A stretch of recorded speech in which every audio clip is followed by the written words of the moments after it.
علامہ شبیر احمد عثمانی نور اللہ مرقدہ، جن کو قائد اعظم محمد علی جناح نے بلایا تھا اور پاکستان کے اندر انہوں نے مشرقی پاکستان کے اندر جھنڈا لہرایا تھا پاکستان کا، اور اس کی تحریک میں بھرپور حصہ لیا۔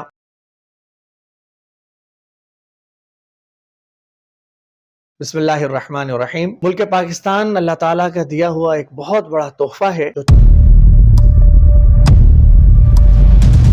14 اگست 1947 میں معرض وجود میں آیا۔ اس میں اس ملک کے قائم کرنے میں بے شمار افراد کی قربانی شامل ہے۔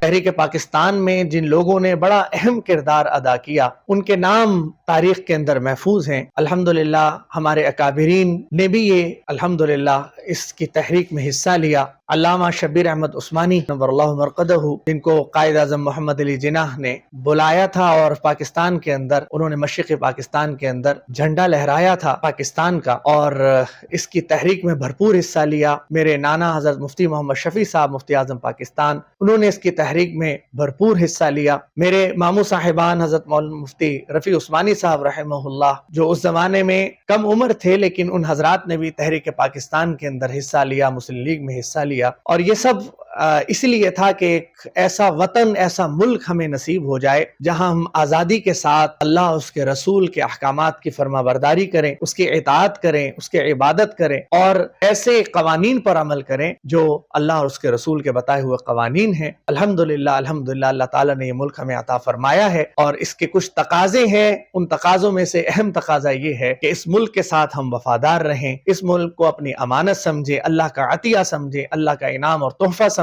اور اس ملک میں اس کے بڑھانے میں اور اس کی ترقی میں اپنی اپنی جگہ، اپنے دائرے میں رہتے ہوئے اپنا حصہ ڈالیں۔ اللہ تعالیٰ ہمیں اس ملک، اپنے ملک کو ترقی نصیب فرمائے، اور اللہ تبارک و تعالیٰ اس کی معیشت کو مضبوط فرمائے۔ اللہ تبارک و تعالیٰ اس کو ہمیشہ آباد رکھے اور اس میں رہنے والوں کو آباد رکھے، اس کے مکینوں کی حفاظت فرمائے، اس کے مکانوں کی حفاظت فرمائے۔ وآخر دعوانا الحمدللہ رب العالمین۔